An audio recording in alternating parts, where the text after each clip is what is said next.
you guys are listening to this and it's like, oh my God, I hope I never have to go through that. But the truth is, like, if you're not dead and you're not incarcerated, you have a lot of ability and resources to be able to learn and to figure out how to get out of the situation you're in.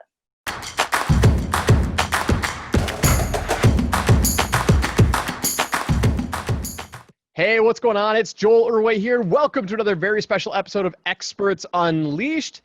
Today, I've got my good friend and client, Robb Quinn, on the call with us today. And now, Robb is a super inspiring story. Such an awesome person, awesome entrepreneur. And I wanted to have him on the show and have him talk about his journey, have him talk about his path to how he's grown a super successful sales agency and the journey and the road that took him to where he is today, because it's a very inspiring story and I'm excited to dive into it. So without further ado, Robb, welcome to the show, my man.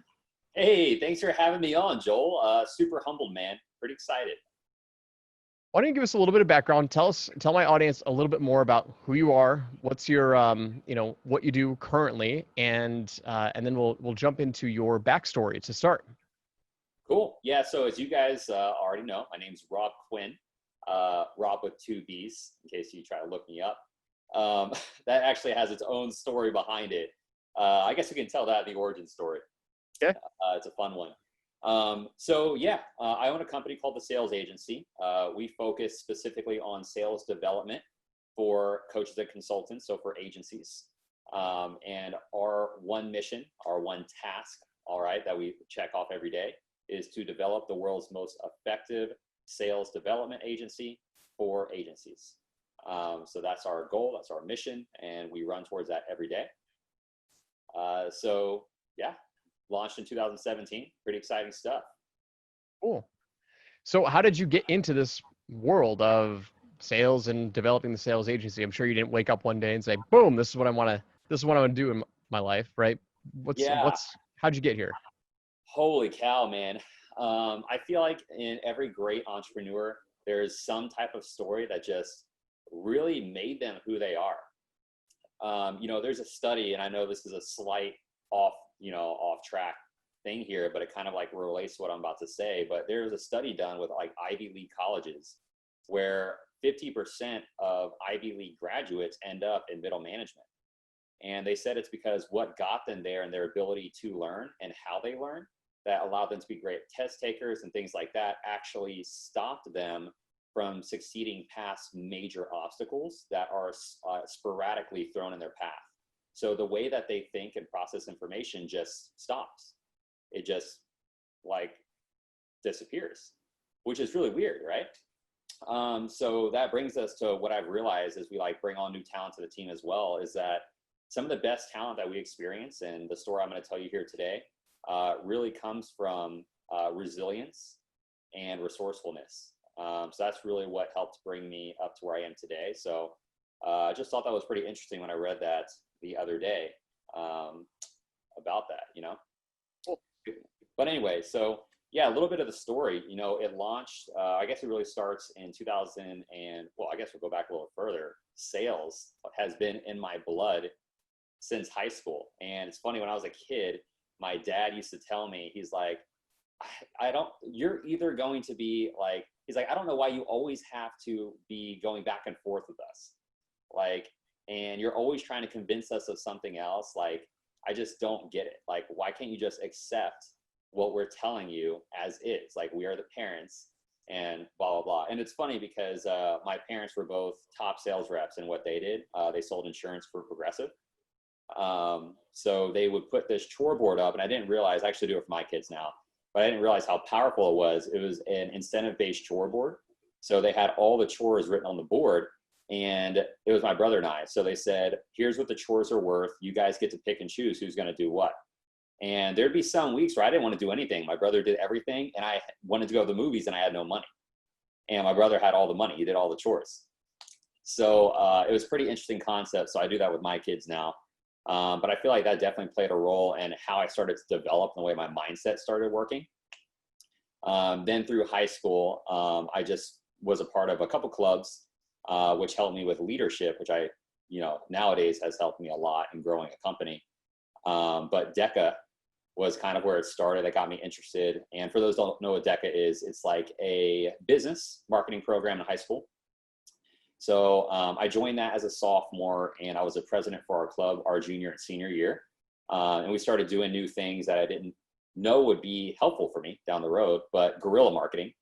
I remember this is one campaign, and our teacher that led it, I won't say her name on here really, but she told us we needed more people in the club or they're going to shut it down. And I was like, well, that's not fun to be president of something that doesn't exist. So, like, what the heck can we do? And I was like, what would get people's attention? Because I know if I talk to them, I could use my energy to get them excited to at least check it out. So what can we do to get the attention? And I was like, I didn't know this was guerrilla marketing at the time, but I was like, all right, here's what we're going to do, squad. I bought a bunch of pineapples.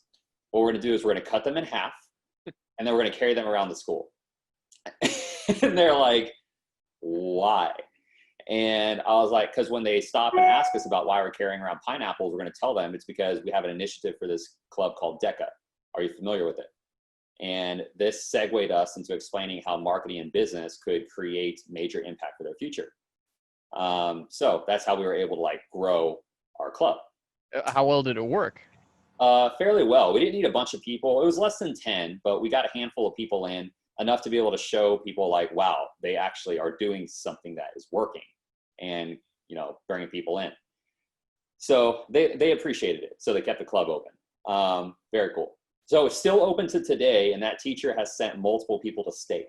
So when I was there, we went to districts, and I found my old district book, and it was funny, like I saw all the priorities because we had to do a sales pitch, and like how I prioritized the conversation, which I found in later years ended up being incredibly helpful down the road. So that was a big staple for me. Going from there, I went to college for about 2 weeks, turned down some track scholarships that I received from some schools to take guardianship over my brother, because he had to stay here and my mom was in a different state. So I turned those scholarships down to stay here. And I dropped out of college, and I took on 3 minimum wage jobs. I stocked groceries. I sold sunglasses at Sunglass Hut. I sold stuff at GNC. And I was competing in powerlifting at the time. So how old were you at this point? I was 18. 18. Okay, cool. Yeah, 18 years old. And, I always wanted to be a personal trainer. So that's something I always wanted to do, or massage therapy. So at the time, sales was not even on the radar. I had no idea the things that were embedded in me that would make a huge impact in my life, and, end up allowing us to build a 7-figure company. So around sales, right? So at the time, I was working these 3 minimum wage jobs. I ended up just being good at selling sunglasses. I mean, to the point where people would buy them, and I was doing it in such high volume that they would return them the next day when I wasn't there sometimes, because they just loved me so much they wanted to buy it. I'll never forget some of the stuff selling Tiffany's, and guys and gals, use this stuff ethically. Just want to put that out there. But yeah, so at the time, I didn't even know what that meant, use this ethically, right? I just knew how to have conversation and to be able to relate to people. I didn't understand how stuff came together.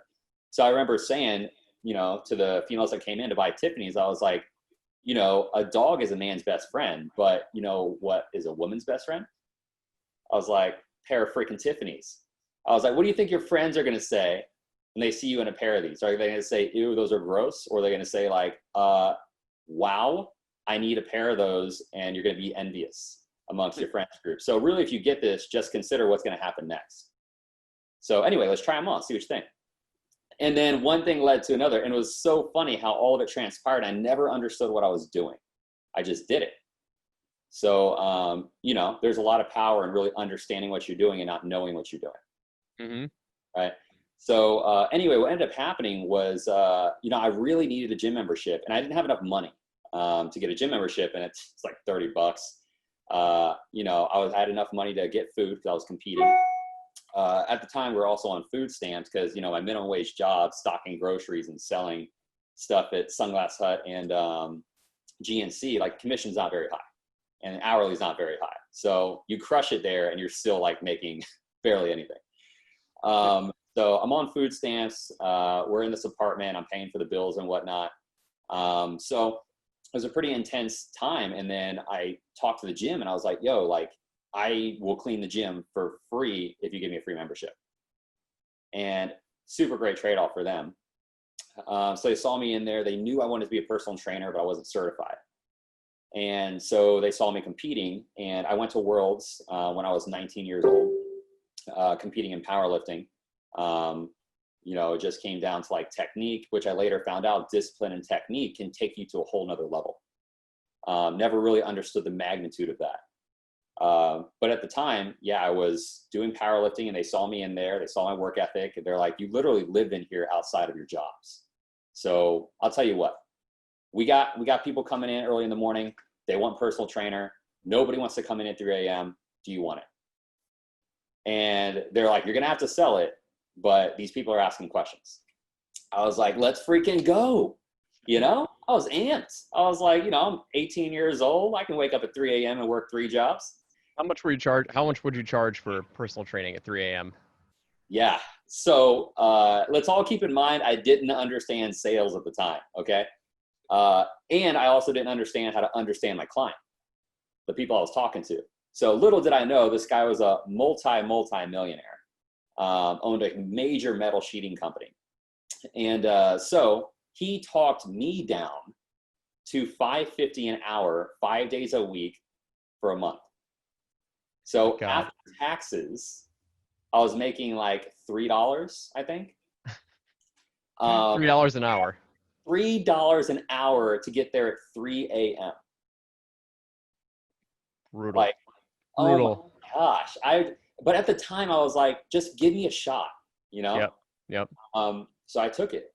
And sure enough, because I was so focused on the quality of delivering a result, that the next person that was coming in at around 3:30, 4 a.m. saw what I was doing. And they're like, yeah, I wouldn't mind working with you. So I signed them up.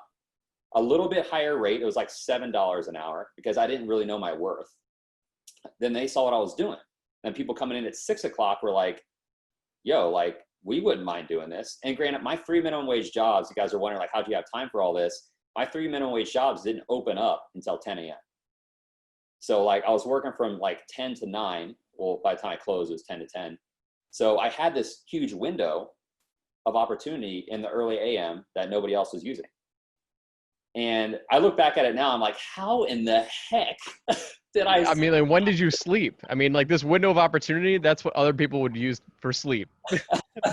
Looking back on it now, I don't know how I had the energy to do it. But, at that age, I mean, I'm 28 now, but I say at that age, but, you just have so much gusto, So anyway, I start picking these clients up, and before you know it, I'm 19 years old. I've qualified for Worlds. I have these clients now. I have like 5 clients early in the morning. I was able to quit my job stocking groceries and focus on these clients and working those 2 jobs and lifting. And I just walk into the gym one day. I'm 19 years old. I'm almost late for a client that day. And there's these people with a camera. And I'm like, oh, cool. Are we getting some stuff done for the gym? Like, we need this. It was a little tiny hole in the wall, Anytime Fitness. And they're like, no, we're here to take your picture. I was like, why? And I like look like a hot mess, bro. I'm going to be honest. Yeah. And I was like, for what? They're like, well, you got nominated best personal trainer in the Northland. And I was like, how? And so they showed me how it works. And I guess, I didn't know this, but like, I guess in every like area, they do like this voting on the best businesses in that specific area. So this is the Northland of Missouri. And I didn't know this at the time. I was taking all my I just wanted clients. So I was taking all my business cards, which I had a huge picture of my face, right? And like a sleeveless shirt. I'm tan, young, and fit. And so anyway, I'm putting these business cards out into any place that had any relevance to nutrition, health, or wellness. So tanning salons, nutrition shops, banks, like anywhere that would take them. And it turns out one of the banks called each other and they're like, hey, this guy's like a really young go-getter. Like everybody should vote for him. Like he deserves to have this spot. All the banks in the Northland voted for me. Nice. So I'm 19 years old. There's all of these way more experienced trainers that should have I'll say that for sure, should have earned this award. But because of my marketing initiative, I was able to position myself as the authority. And back then, I didn't know what that meant. So I ended up getting this award at 19 years old. And I guess I was just shocked, you know? So that was the first step to that next level. And so yeah, that was pretty exciting. And then, yeah, then we move on to like, I'm 20 years old at this point. And I launched another company as a powerlifting company because I realized this seems like a really easy structure. Because as I'm competing, I went to Worlds and I was like, I think I could do this. So I launched a company. I don't even know if the website's still up. I haven't really deleted everything. It was the National Federation of Fitness. It was the NFF. And I charged people to come to events. And at the time, I'm 20 years old. I'll never forget the first event I held in Excelsior Springs, Missouri. I made $1,000 that day. Like, people just paid entry fees. And the cool thing is, I didn't have to pay for the venues because I positioned it as free publicity. Yep. Right? Back then, Facebook was dope. Like, you could put up a Facebook post and the whole freaking galaxy saw it. Like, there was no weird algorithm. It was awesome. So I just used Facebook posts. That's all I did. And so I ended up scheduling an event at the Branch Warren Classic where people could compete against this guy. If you look him up now, he's a major, major powerlifter. I met him at Worlds when we were younger. We competed against each other. His name's Pete Rubbish. You can check him out. I think he's still sponsored by USP Labs or whatnot now on YouTube. So I got him to agree to go to the Branch Warren Classic, and if anybody could out deadlift him, because now you can see he's going for like the world record for like 1,000 pounds on deadlift at like 28 years old or something, 29. But at the time he was doing 600-pound deadlift at like he was like 20. So I put together this big event at the Branch Warren Classic. I had 12 events across the country, and within the span of like a month, I just called gyms and I set up a dozen events across the country. So now I had this other company where we were doing pretty well, and I didn't understand taxes and everything else back then, which totally different story. So there was that. And then one thing led to another. And I ended up leaving those other two jobs, selling at GNC and selling at Sunglass Hut, because another opportunity came about where this nutrition shop shut down in my local town. And at this point, I'm 20 years old. And this silent investor came up to me and was like, hey, this shop just shut down. We've been seeing what you're doing. We'd like to, give you 30 grand, go in as a silent partner and just have you open up a nutrition shop. And I'm like, whoa, this sounds like my dream. Let's hook it the F up. And I put together a game plan. And I didn't really understand a business plan back then because, I dropped out of college after 2 weeks. And it was all kind of scary. So went in and we opened the store. The funny thing was, he didn't really understand my circumstance, even though I had these credentials. And this is the other thing, guys, just because you see something happening doesn't mean it's actually happening the way you think it is. So I was still on food stamps, even though I had these credentials, right? And I wasn't really making a lot of money. My apartment rent was overdue. So I was close to getting evicted.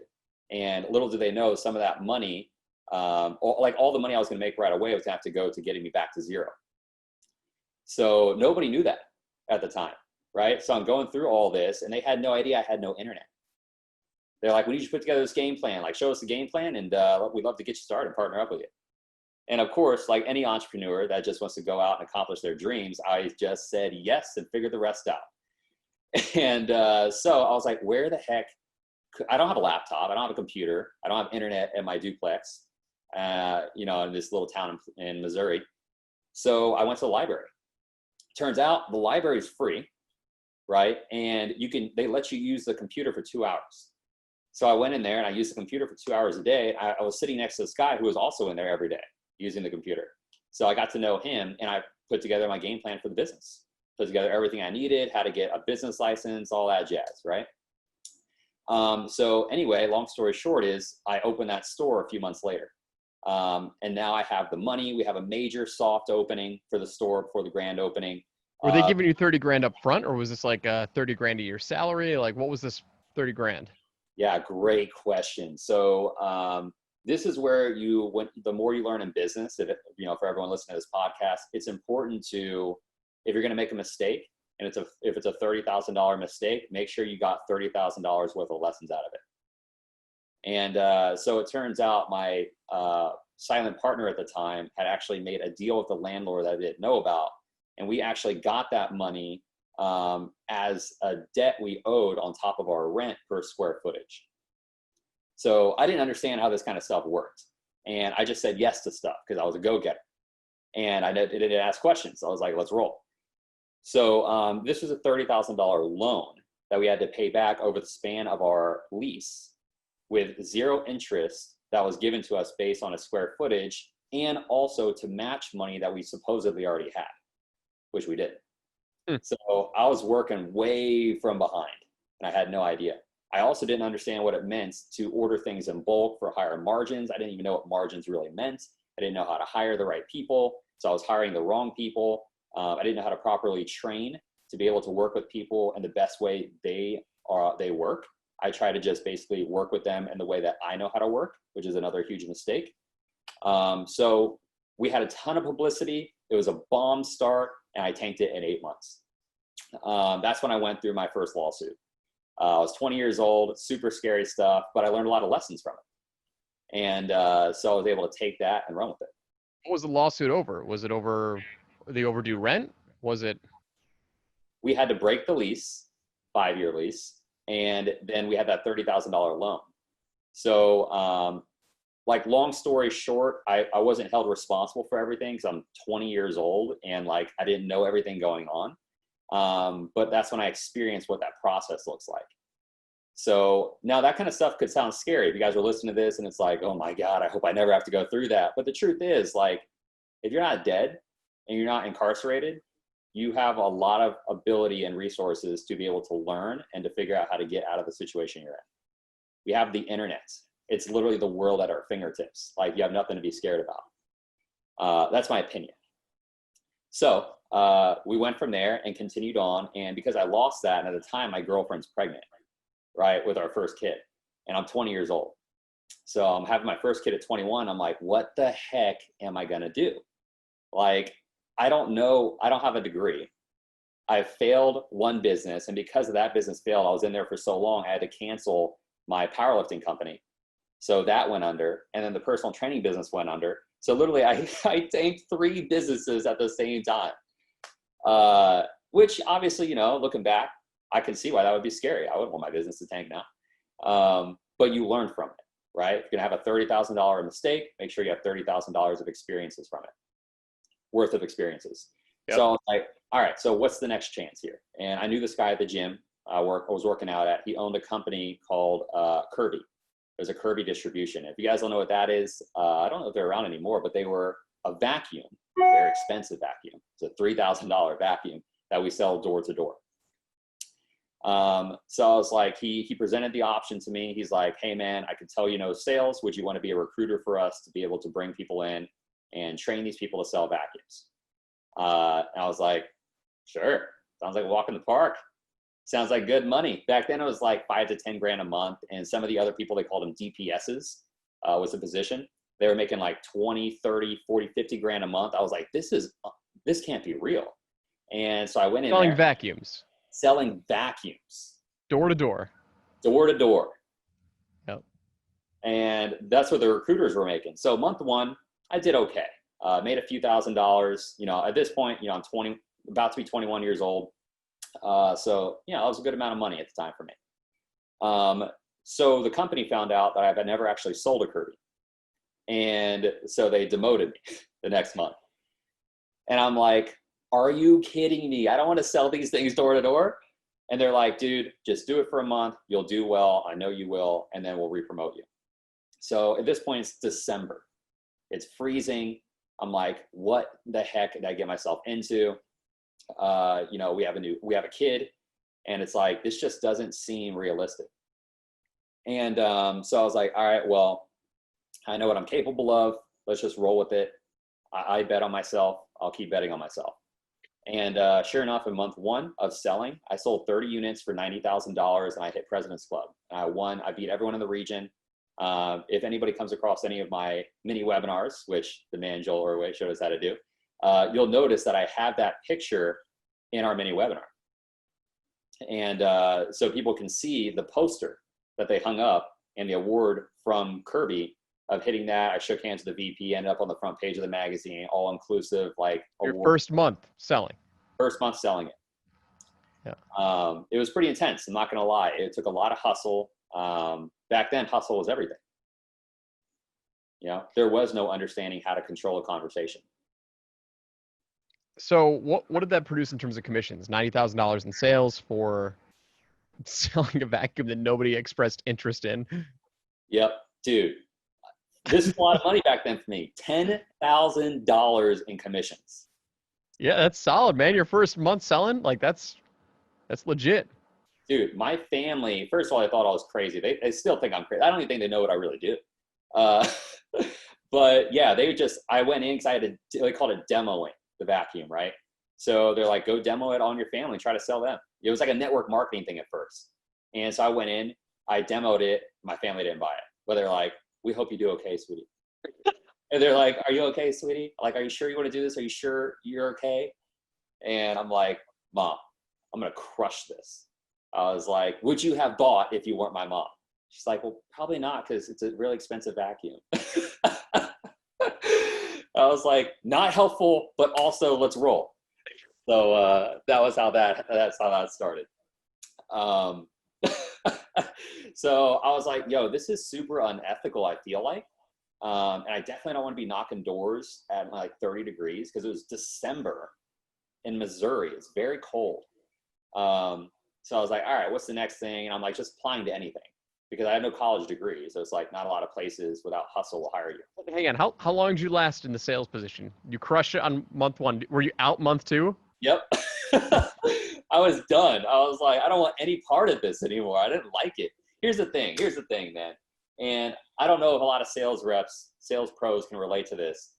Manual labor, a lot of walking around and carrying those heavy things, not really my thing. You know what I mean? Regardless of the money, regardless of I was out. what. I was out of there.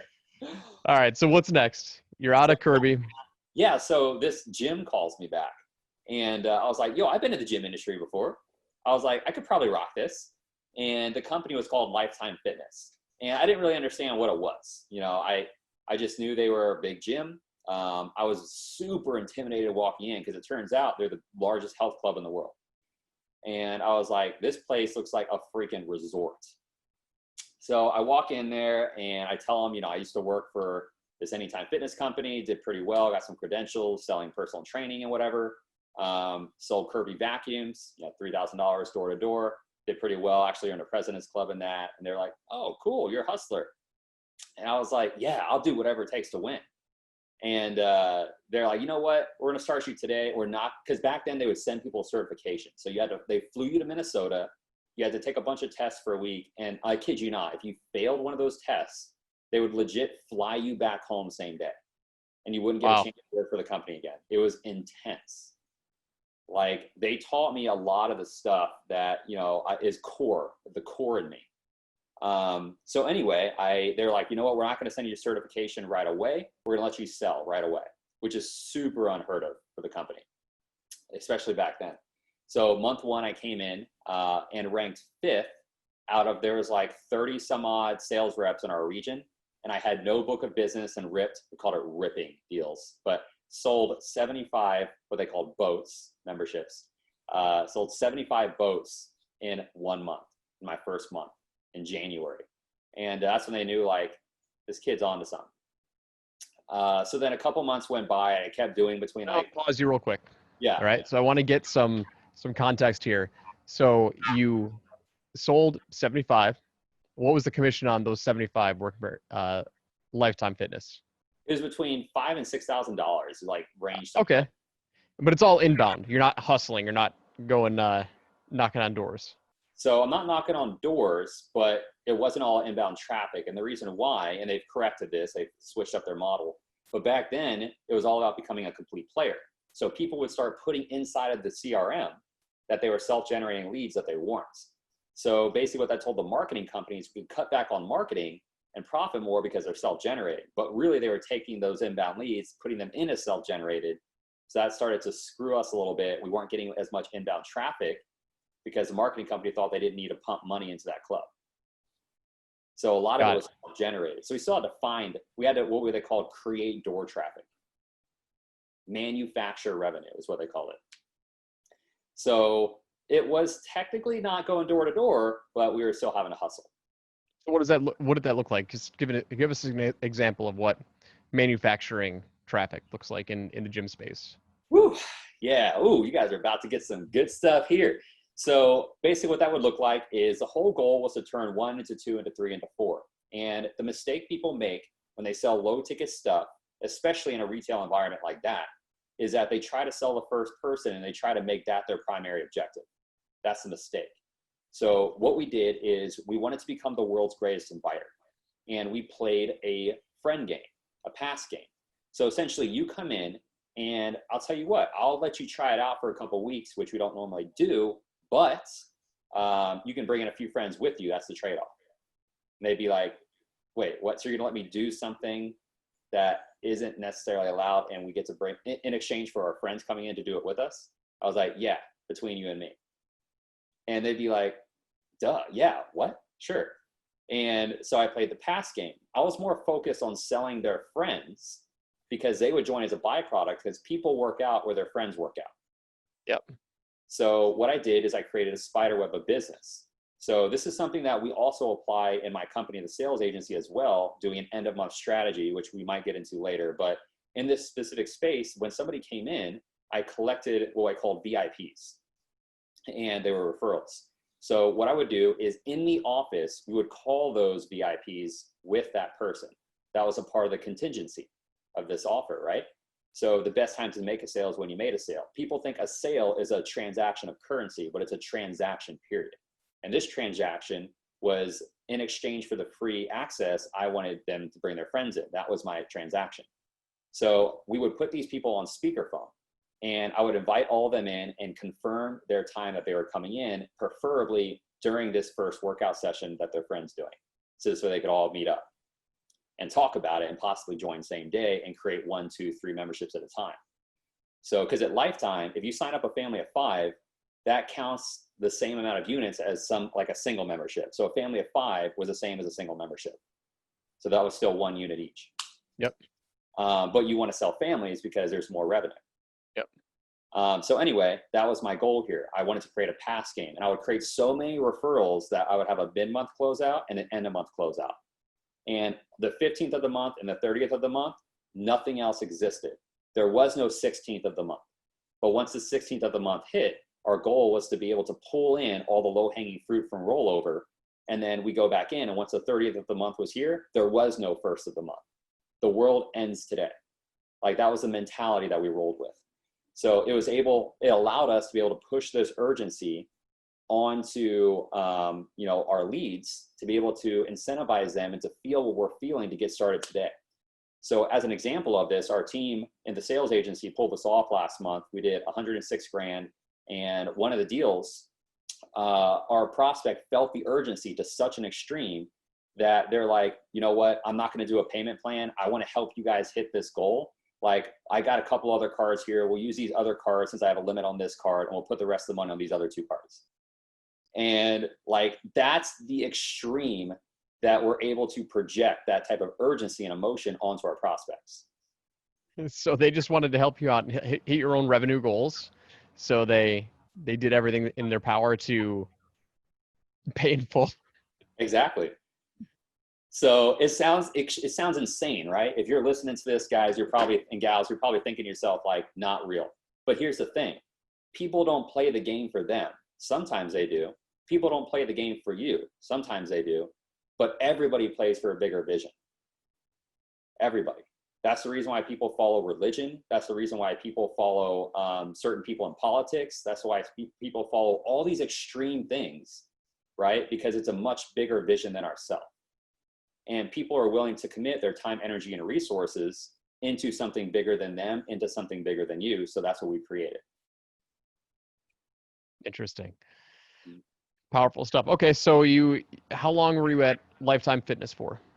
So I was there for a couple of years, and I ended up doing 4 more President's Clubs at Lifetime. So a President's Club is, as we discussed, a family is 1 unit or a single membership is 1 unit.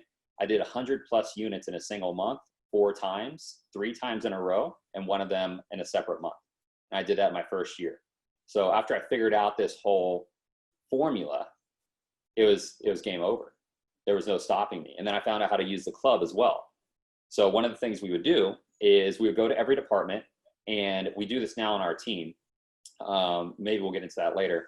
But I would go to every department, and every sales rep had to go to each department and find 2 incremental memberships from each different department. So somebody would take the cafe, somebody would take the spa, somebody would take the swimming department, somebody would take the kids department. So everyone would disperse ourselves and find 2 incremental memberships from each of those departments on top of what we already committed to for the weekend.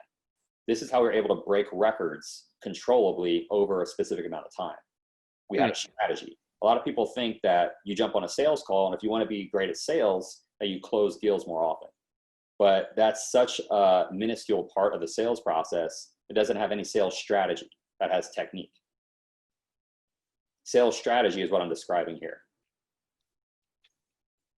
How is that possible? Like, can you implement that strategy in anything that you sell, right? So like, we're about to launch a group coaching program. How would you implement that for, say, a group coaching program when there's different currency? Like, how would you identify the different currency in a sales conversation where you can say, okay, well, I can get 1 sale, or I can spin this into 2 or 3 other micro sales, or whatever that is. So how would you do that? A couple things. So we want to maximize opportunity and look at our resources. So first example, to maximize opportunity, anytime that you hop off a call with somebody, I don't care if you close them or not, you always ask this one thing: do you have any other friends in business that would benefit from a similar service? If you say that, then what it does is narrow their thinking down to a specific person that they know in business that would benefit from using the mini webinar or whatever that coaching program might be.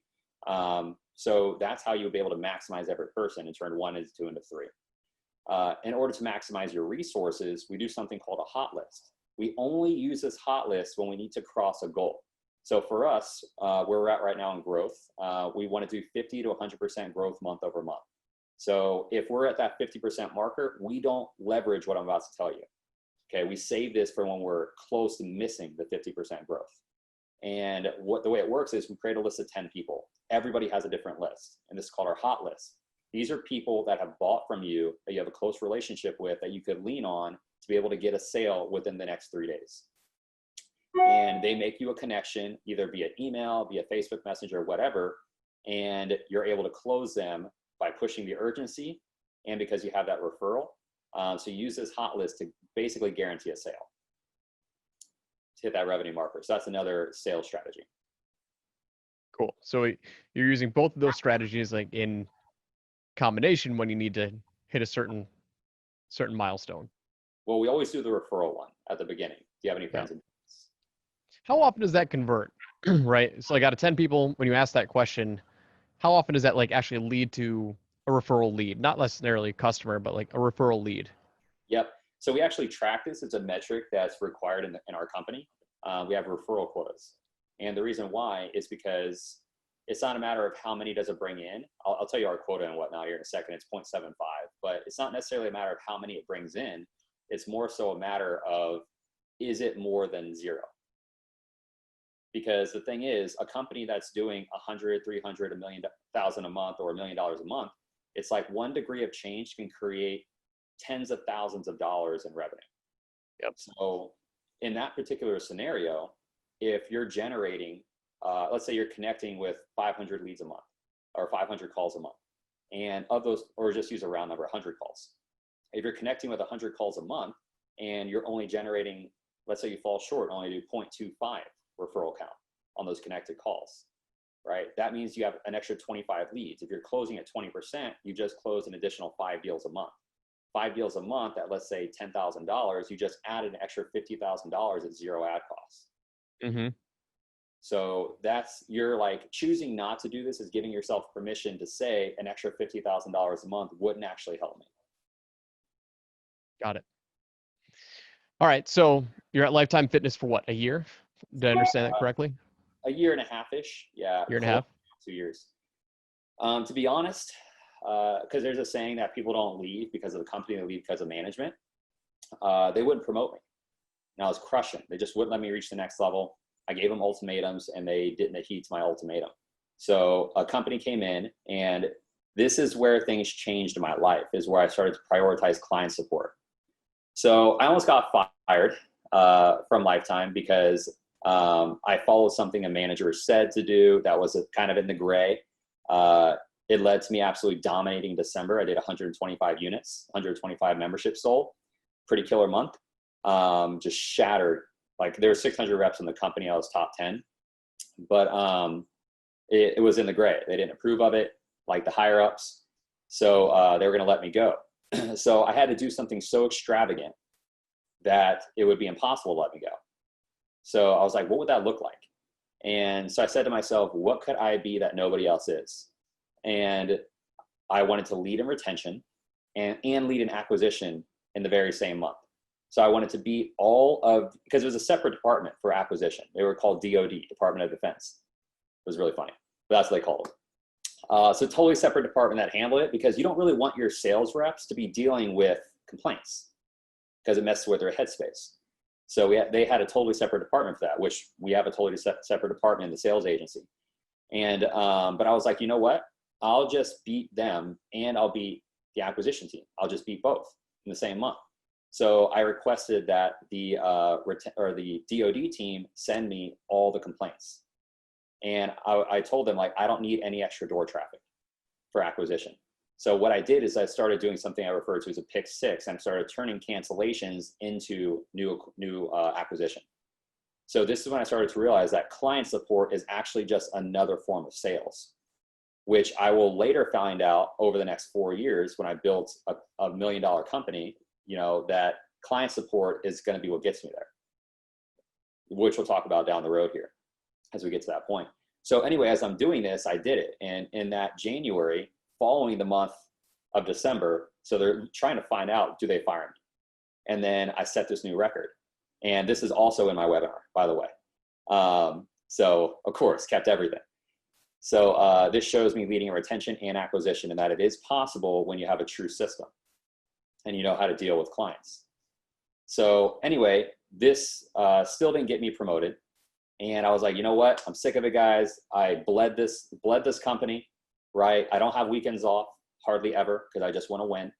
I don't have a base pay. I'm only making 75 grand a year, and I'm a top performer in the company. I was like, something's got to change. Since it's not going to, I'm going to open up my options. So this really, really peed off customer. I don't know if I could say the word, but this customer is peed off. All right. This gym member. So I help him out, and I get his friend a pass. I cool him down. Well, it turns out he's a district manager for this company called the Yellow Pages. And at the time, the Yellow Pages were building out a new division in the company as they tried to get into digital marketing. And he approached me and he said all the right things, which I later found out how to leverage what he was doing to be able to understand people and to give them what they need in order to have them perform at their highest potential. And he was saying all the right things. So how many weekends do you have off with the kids? What are you doing this weekend? And at the time, I have 2 kids now, and I'm working on the weekends, so I don't see them. And he's like, man, could you imagine what life would be like if you could give yourself a little grace and had a base pay and holidays off? Like, what would you end up doing? And like, he knew I didn't have any of it. And he's like, this is just a hypothetical. I wouldn't expect you to make any decisions today. But let's just say that you performed at this same percentage, but at 120% per month like you are, but you also had a base pay. And this was your quota. How much money would you make? And he had me type it up on the calculator. He's like, man, we're opening up a division. Obviously, I don't expect you to do any changes. I know you love this company, but we're having a mixer, which is like, people come and, and he's like, we'd love to have you there. So I didn't show up. I was like, no, man. Honestly, I thought it was too good to be true. I was like, you're telling me you're going to pay me $4,000 a month plus untapped commissions, and holidays off, and I don't work past 5. It just doesn't make any sense. And because at the time, like I was convinced that where I was at was the best place in the world. That's the culture they built. And it was phenomenal, by the way, for them to be able to build something like that. Yeah, it was pretty phenomenal. Anyway, so I say no to him twice. And he's like, look, well, I'm not going to chase you down anymore. I get it. You love where you're at. We're about to make a final decision. If you want to come in, here's the time for the interview. And something happened that day. I can't remember exactly what it was, but I know earlier in the week, I closed a 500 person account for corporate. And because at that point I was bored. I was like, well, I'm already crushing a sales rep position, like and DOD, to save clients. I was like, or gym memberships. So I was like, what other position could I dominate in here that I'm not going to get paid for? So I was like, I'll just try to sell a corporate account. So in the same day, I found somebody that was, made the decision for this big company, and I sold 500 accounts in one day. And I put this in my Facebook group, like, so everyone could see the picture because I saved the email. Like the whole company was copied in it. And it was like, congrats, Rob, for 500 person account same day and all this. And which was pretty remarkable. Nobody did that fast. So at that point, something happened. I think my manager took credit. I think it was my manager who took credit for it. Now I think about it. If you guys find that email, you'll notice inside of it, it actually mentions the manager's name, which he didn't do anything. And I think that's what pushed me over the edge to take the interview. So I took the interview, and I just remember him telling me something in the interview that he's like, Rob, when you speak, like the room just gets silent. And I feel like you just have a presence to you. I don't really know how that's going to apply here, but I do know you have a great track record. And if you're interested in a position, we'd love to have you on. And of course, I'm like super arrogant, as a young talent would be. And I was like, no, I'm going to need to think about it. And I leave, and I accept the position. I've never traveled before, and they sent us all to Glendale, California for training for a week. It was just like a freaking spring break, because the company was trying to go for this whole, well, it's digital marketing and it's real hip, and we need to be less hands-on and all this stuff. Super intense, super fun time. So I come back. Ironically, my first 6 months, I sold my first deal for 12 grand when I got there. It was SEO to this attorney, and everyone was hyped. I just remember getting back to the office, and I was like, because I was only there for 2 weeks, so they're all hyped about it. And I was like, is nobody else kind of like nervous at the fact that I don't know how I did it? Am I the only one that's nervous? They're like, oh, you worry about too much stuff, like celebrate, all this and that. Because I made $2,500 on that sale, plus, my base pay and all this and that. So I'm making more money on one sale than I was making at the Yellow Pages or at the gym busting my ass, right? Yep. So I don't know. I was just super concerned. And so anyway, for the next 6 months, I don't sell anything. And they pull me aside and they have a conversation that, like, if you don't sell 60 grand this month, we're going to have to let you go. And I'm like, that's basically one of those conversations that, like, you're let go. Because I only sell $12,000 in 6 months. And so I was like, all right, well, if I'm going out swinging. So I change up my approach, not the way I sell, but the people I talk to. And so I started calling the biggest companies I could find that were nearby. JC Penney's, YRC Freight, AMC Theaters, Tyson Foods. And so I call those companies. Pepsi. So that was one of the other ones. I found out with Pepsi, because I did get through to I found out, by the way, real fast, I know how to get to the right people over a cold call, which is very difficult to do. And so I get a hold of the right people at Pepsi, and they tell us that they don't hire anybody that's not in-house. And I was like, okay, that makes sense. You guys are pretty big. And obviously. So then I get a hold of Tyson Foods, got the appointment, lost the deal to another marketing company. But that showed me, I was like, I can get in. So then AMC wouldn't call me back. I left a message for this other company, one of 12 Fortune 500 freight companies, YRC Freight, which they've sold out since. But anyway, I left a message. And this is how I learned how to perfect messages. So this way you could say just enough with the right messaging to the right people to get them on the phone. So my line to them, because I was selling freight companies at the time, was we've had a lot of success partnering with recruiters to find more quality applicants. And I was hoping to share that process with whomever handles that responsibility if you guys are interested. And so that was the message I sent. And sure enough, it got past the gatekeeper, got to one of the decision makers. They let me in. And then I brought the whole shebang. They brought the other decision maker. The main honcho who signs off wasn't going to be in any of the meetings. So I had to pitch this in such a way with such finesse that they believed in it so much that they were able to sell it to the main decision maker. And I was going up against other companies that, if you guys are listening to this, you might have heard of if you're in the recruiting space, but Monster and Indeed, which they're big recruiting companies. And I found that the easiest way to get into a company is to take the angle with least resistance. And in this case, everybody was trying to sell these big companies, SEO, SEM, AdWords, Facebook ads, all this stuff. So I was like, what if I focus on just recruiting instead? And so it got me in. So long story short, within 4 weeks of me getting in there, making the call, I closed them for $108,000, which I also include in my mini webinar to show you guys the contract, to show me ranking over everyone in the region at the top. There's a few hundred employees. And at that point I knew, like, whoa, there's something here. So I took the same approach. And this is something I later found out as I started my marketing agency, which we're getting close to that piece of the story, before it transitioned into just sales development, that if you niche down, you could scale fast. And at the time I didn't understand it, right? I was just something I was doing. Again, there's a lot of power in understanding what you're doing and not knowing what you're doing. So anyway, I started calling these companies that do freight to pitch recruiting. And I was like, what if we could do this over the phone and not even have to drive to meet people? Which, if you're listening to this and you're in the online space, you're like, duh. But I was working for the Yellow Pages. You know what I'm saying? Like, they go door to door, local business people.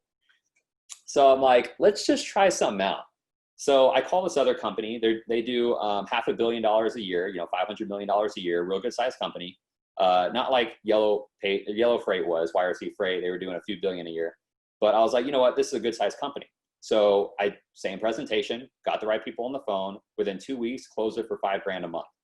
I was like, okay, we are freaking rolling now.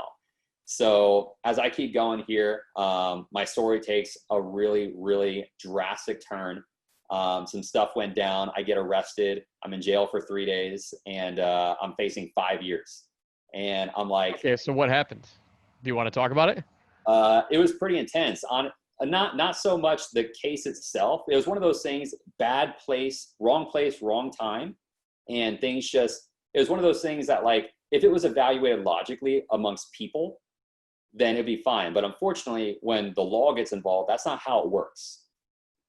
So they go by, I mean, it's a different system. If you guys are watching this, if you've been in the system, you get it. It's not about fair. It's about points, and it's about a lot of other things. So I'm going through all this. I'm on house arrest for 3 months. I have to exit the Yellow Pages, the one freaking place I'm making 6 figures, that $100,000 a year, where I don't have to work past 5. I get holidays off. I understand what I'm doing now. And it's like, I have to exit this freaking cush job. And now I can't get hired anywhere because I had stuff on my record. So I'm like, what do I do? And I was like, you know what? Like, I'm not going back to selling gym memberships. I was like, I'm not doing it. And so I was like, you know what I'm going to do? I'm just trying to start my own business. And in my first 3 months, I started a marketing company at the time. In my first 3 months, I scaled to $10,000 a month. I felt really proud of myself, which you should if you're doing that. And I felt really good about it. I was a solopreneur. I felt like I made it. So December 23rd, and this was in October 2017. So December 23rd hit, and I'll never forget the date. And I also kept this cease and desist letter that the Yellow Pages sent me.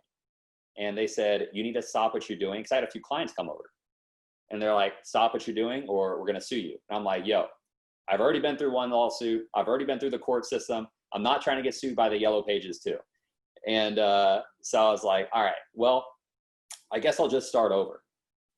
And so, I mean, this is after me grieving and pouting for like 2 days. I'm like, what is going to happen? So I was like, you know what? I've bet on myself in the past. I haven't been super wrong yet. So let's do it again. And so I launched again with a different niche in January of 2018, still a marketing company. And I scaled it to $12,500 a month in 60 days. And that's when I knew I've got something here. So then I went into just showing agencies how to do that. And initially at that time, I was actually helping them run ads, close deals, and prospect. And I was all of these things for them. And I realized what I really brought to the table more than anything was how to actually get the sale, how to get people in the door, how to create door traffic, how to turn 1 into 2 into 3, how to create a really strong client support system that actually generates revenue. And I was like, you know what? We're just going to focus on sales. So we made a transition to being just a sales development company in 2019 in January. And as we started making this change, that's when things, again, niching down, things really started to change for us. But unfortunately, because I was stubborn, I wanted to do things my way instead of just the simple way, which Joel always end up using your system. The simple way for acquisition on the front end, I was like, what the heck? So I was stuck at 20 to 50,000 a month, which again, if you're there, congratulations, like that's something to be proud of. But when you're scaling and you know what you're really capable of, which is more than where you're at, we have a saying in the sales agency with our whole team that if we reach a new level, it's validation that we haven't reached our true potential yet. And so that's something that we constantly recite every day in all of our sales meetings and as a team. So what ends up happening is we do niche down. We figure that piece out. We simplify by subtracting, and we stick to one thing, and we just focus on sales development. So from there, we then found out if we're going to launch something, we can't be wrong. I don't have credit, right? Like I didn't have credit launching my company, so I couldn't get loans. I didn't want an investor because I want to own 100% of the company, and I knew we had the potential to do this. So I can't be wrong, or cash flow is gone. You know what I mean? So what we ended up doing was just surveying our clients. And I was like, how can we get this right straight out of the gate and profit? I was like, all right, let's survey our clients and figure out what the top 3 issues are. So we did that, and we surveyed enough clients to figure out what the majority problems are with people entering the program, not exiting. Because if they exit, they've had success. So the problems are now different. So we did it with them surveying coming in. And then we built something called a mini offer funnel. And this is what got us from that $38,000 a month marker average to clearing $106,000 a month in collected revenue in 3 months. So which leads us to where we are today. So you first of all, that's an amazing story. Like it's a resilient story. Tons of ups, tons of downs, and the one thing that I love about that is that there's always another level. Like there's always another level. And every time you hit a new level, something happened and knocked you down, but you got back up, right? It's a story that everyone can relate to. Everyone has their own version of that story. But resilience is like the most important trait that you can have as an entrepreneur, right? Going to jail, getting sued, getting potentially sued again. It's like you had every reason to not make it work, but you're turning your story, you're turning your experience into your assets. And that's what so many people forget. Like that's what experts do. It's like they turn their experience into their assets, because everything that you're teaching now and that you're implementing and you're doing comes from your core experience of what your parents taught you in sales, of what you learned at each one of those sales companies. Like all of that, I'm sure, sticks with you at some point. You're acquiring those little bits and pieces and applying it into your company today. Mm. Awesome story, man. Awesome. Facts. I agree with all that. So now you're growing, you're scaling to 100 grand a month and beyond, right? This mini offer, where'd you get the idea from it? Yeah. So somebody mentioned, well, first of all, Russell Brunson has this tripwire thing. I was like, oh man, that was always an interesting concept to me, but I would always hear that people would lose money on it, trying to figure out like, oh, this funnel's not converting. Oh, I can't do targeting on my ads properly and all this stuff. So we just chose to never do it. Just seemed too risky. So I was like, that was my initial idea. I actually heard from you doing something like this, where you had a front end offer. at one point, and I was like, what an interesting idea. But we still never did anything with it. So then we got to a point where, you know, we have a fairly nice sized team. We're growing, we've rebranded, everything looks clean. So I was like, you know what, guys, I think this would work. Now that we've surveyed our clients, like, let's launch this. We have all the answers to the test. And I've seen this work for other people. So let's make it work for us. And then in month one, which was April 2020, we spent $3,000 in ads. We took our market research and we put that in the ad copy for the ad. We put that on our funnel, the top 3 obstacles. And sure enough, we profited on the front end off the mini offer. $27 product, $7 order bump, $67 upsell. Very simple. And we profited on the front end. And then we made sales on the back end. And I was like, guys, this is great. This isn't a normal thing. Like, but it's not much ad spend. I understand things change when you scale. So I was like, you know what? Let's go ahead and get crazy with it.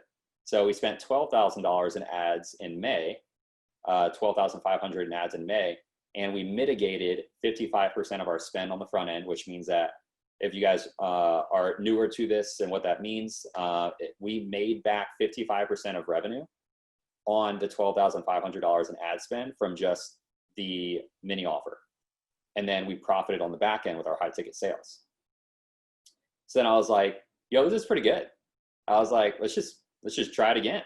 So then in June of 2020, we spent $25,000 in ads, and we're still able to mitigate 38% of our ad spend. So I was like, rock and roll. So we were able to profit on the back end there too. And this month we are in July of 2020 when we recorded this recording. And we are spending $45,000 a month in ads with the intention of going past $200,000 in collected revenue at 400,000 sold, which we have some other things we're adding in there to see if there's any way that we can move past that and get close to 300. I'm not going to get into that right now because it's a totally different model of acquisition, but involving events and stuff. But that being said, it was pretty exciting. That's where we're at, and we're bringing on team members as quickly as we're scaling ad spend. And that's typically what I've noticed in some companies that I look at that are our clients that they don't do as effectively is they're scaling ad spend before they scale team, or they're scaling team before they scale ad spend, and it creates this discrepancy. They're also paying people too much, which if you guys don't have a CFO, like I strongly suggest it. Our CFO was letting us know like where the thresholds were for these specific strategic moves. To be honest, at this point, I'll just be straight with you guys. Like, they didn't believe our numbers at first. Love you all if you're listening to this, by the way. You guys were instrumental. But they would see the jumps that I was projecting, and to be honest, they were irrationally optimistic. And I was like, yeah, no, we did 38,000 this month, but I think we're going to shoot for 60,000 next month. They're like, how? With what? Yeah. And I was like, yo, we did great. No, we're going to project 102,000 next month. They're like, that doesn't even make sense. Like, and then we did 106. And I was like, we're going to do 200,000 this month. And it's just one of those things where they're like, well, yeah, probably. And they just roll with it now, but yeah. So you're making, 30 to 40% of your ad costs back on those front end offers, right? Now, where you're making your profit is you're following up with those leads. So for anyone who's listening, you said you're getting them on the back end.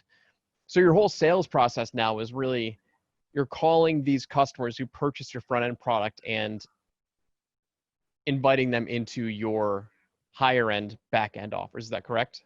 That is correct. Yes. So anybody that buys it, we call them right away as a client support. So this is how the whole story ties together. But we call them as a client support gesture just to make sure they received it.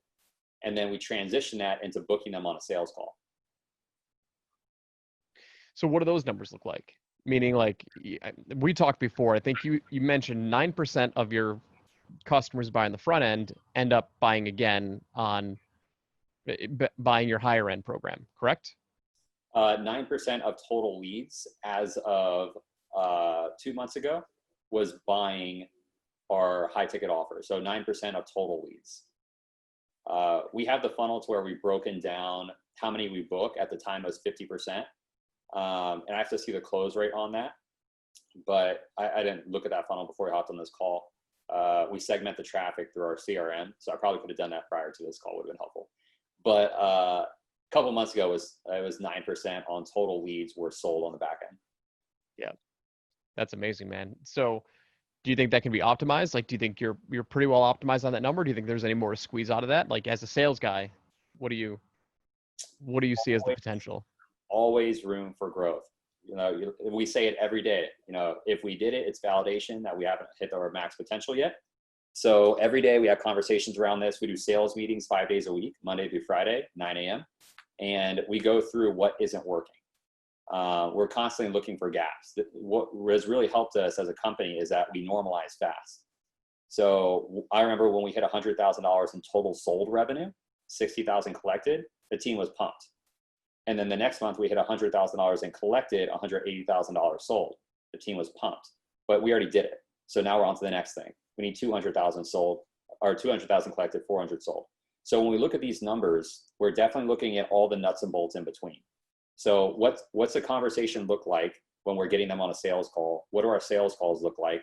Which, in order to make that more efficient, we're actually starting to survey our prospects after the sales call. The same way that we build out our front end system for acquisition based on client support feedback on the back end, we're also going to make our sales system better on the sales call by prospect feedback after the call. So we always want to open ourselves up to feedback from the other person. So we're going to do that as well. We also obviously look at the ads. We look at adding one additional upsell or downsell into our funnel to see how much that would increase our average cart value. Because right now we're averaging roughly $80 or so, $90-ish, if it's not looking good, for a mini offer sale through our ads on cold traffic. And we have a $45 average cart value. So it's looking good, but if we add in a downsell, could be better. If we make the ads a little bit better, could be better. So we look at those optimizations. Is our brand affecting it? Because your brand is the initial impression. That's the first point of contact, is a visual. So how's our brand affecting the initial impression? We also look at the back end. Are we collecting referrals from these people at a high enough rate? So these are just all things. There's way more too, but these are just like things we look at from a company perspective. So this way we could delegate new ways to optimize per department so everyone can focus on their thing. Love it, man. Everything's a system. Everything is broken down. It takes a special mindset to be able to do it and to see the opportunity. Man, such an incredible story, such an incredible journey. A lot of inspiration for people who are listening right now. I mean, this is a long episode, probably one of our longest ones that we've had, but I let you go because it was compelling, intriguing info from start to finish. What would you say to anyone who's listening right now, like who's going through a struggle, who's going through a pitfall, who's going through a lull, right? Because we've had this conversation before. Mentally, it can really screw us up when we're comparing ourselves to others, when we are looking to see what other people are doing. Like, what would be your recommendation, your advice to them? Because it seems like you've been able to break through that. Yeah. First of all, understand why you're playing the game. Because if you don't know that, it's going to be really difficult. So understand why you're playing this game of life. And then my advice would be stay the course. This is just the universe testing you if you actually want it. I had it's almost like, I did one of my live videos this morning, my Rucking with Joel, and I was reflecting on this same thought, right? Because we're transitioning our business into a new opportunity, not transitioning, but we're just basically launching a new opportunity, which I'm really excited about. And our focus isn't revenue. Our focus is on growing the brand, like actually growing customer culture.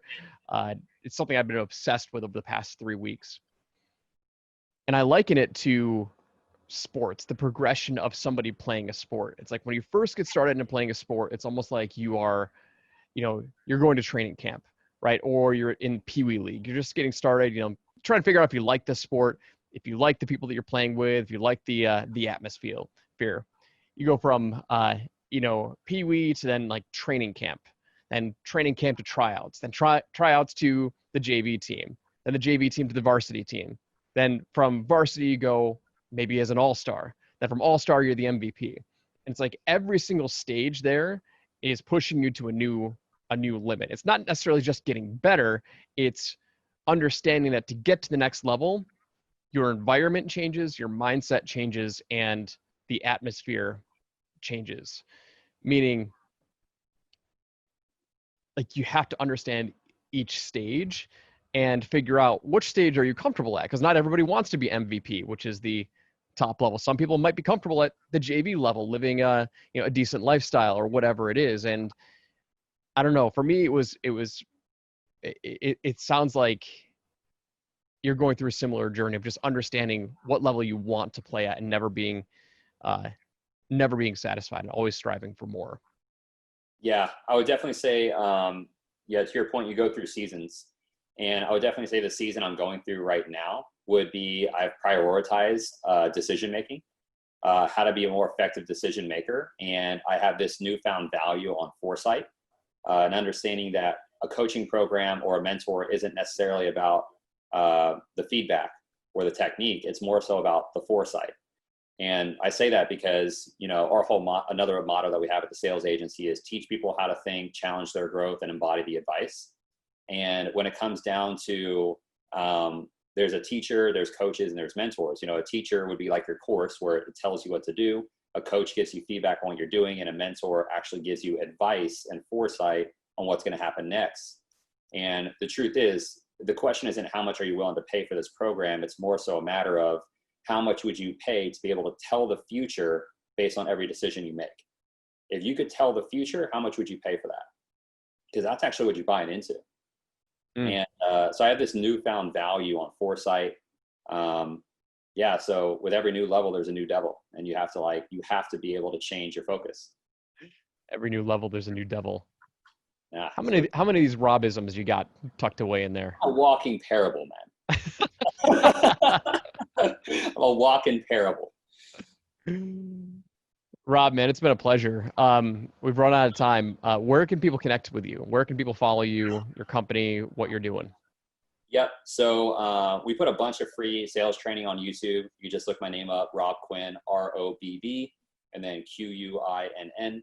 On Facebook, pretty active there. Same name, Robb Quinn. Instagram, if you're an Instagrammer, not as big there, but I do some stuff. My name's still Robb Quinn there. So yeah. Oh, and of course our Facebook group. So you guys can go check that out. I'll always have it linked on my Facebook profile, Robb Quinn. The name of the group might change. So that's why it doesn't necessarily matter what it is now. So just make sure if you want to find it, go to my YouTube channel. The link will be in the descriptions. Go to my public or my private, my Facebook page, and we'll link it there. So we'd love to have you in there. We do a bunch of trainings, live stuff, helping people with predictable traffic, sales and retention. Robb, I appreciate it, man. This has been a fantastic conversation. If you're listening right now, I want you to please reach out to Robb. Let him know you heard him on Experts Unleashed. Give him a shout out. Give him some love. He has a really, really awesome story. You just heard a lot of it, and he's doing some amazing stuff. I've known Robb for a couple of years now. He's a friend. He's a client. He's somebody that I would that I look up to and that I respect. And so, Robb, I appreciate you, man. And everyone else, we'll talk soon. We'll see you on the next episode. Thanks, man. Later, guys.